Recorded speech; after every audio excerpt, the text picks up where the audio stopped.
Hi everyone, and welcome to Sports Watch. If you like the content, please press the bell icon for further notifications and like, share, and subscribe to the channel.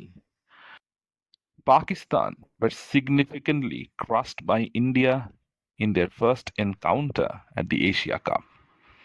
There were huge criticisms as to whether this match should eventually go on, given the current state of affairs between the two countries. But eventually, when it did so, it turned out to be a one-sided affair. India absolutely destroyed Pakistan. They won with 7 wickets in hand and nearly 4 overs to spare. It wasn't a competitive match. At the present scenario, India are too strong, too well balanced, and too much for Pakistan to handle. Whenever that pair of them come across in ICC events, Pakistan looks shell shocked. They are almost too afraid to get in the arena with the Indian team at the present moment. They looked shell shocked every time they meet India in the arena.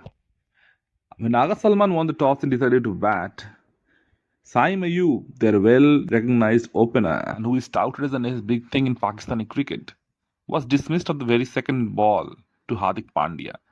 A rather loose shot from such a good player and very lazy under the given circumstances. Mohammad Harris, who has replaced Mohammad Rizwan, once again played a very false shot to get out in the very next over, trying to hit a six of Jasprit Bumrah of all people. So the tone was set right from the very beginning, and India didn't look behind.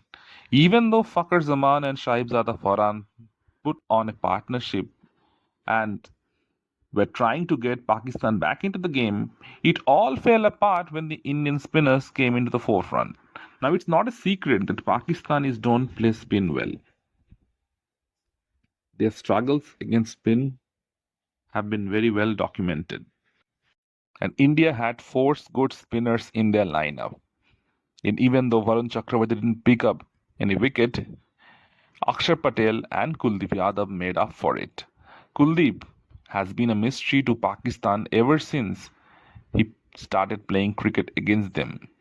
They have no clue on how to pick him and how to play him. And last night it wasn't any different. Kuldeep picked up 3 vital wickets and once again broke the back of the Pakistani middle order. Akshar Patel also bowled very nicely and picked up the all important wicket of Fakhar Zaman, the only one man who could have taken the game away from the Indians with some belligerent power hitting. And Aga Salman, their captain, he made 3 runs of 11 balls. Now it's a huge concern for Pakistan as to how their middle order would face up against the turning ball.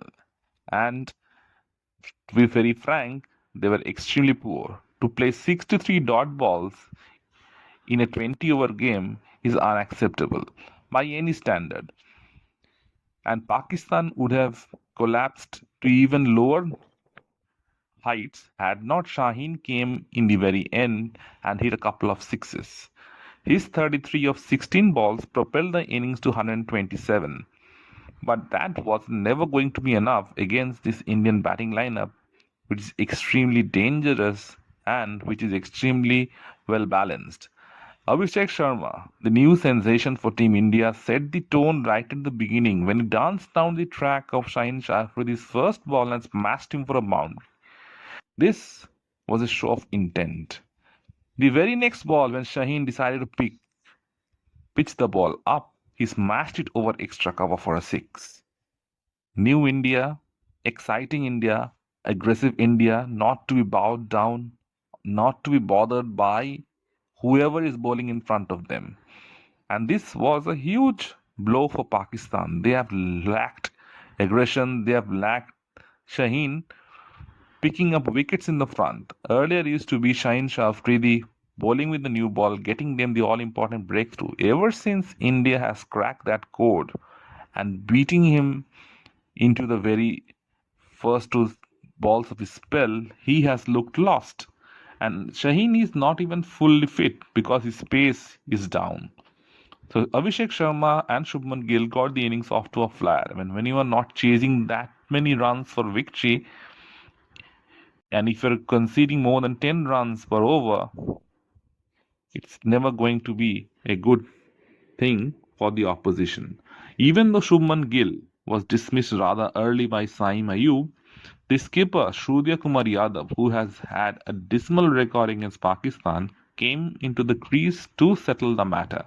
He played with composure, he played the circumstances very well, and he batted throughout the innings and ensured that India don't have any hiccups and finished the match.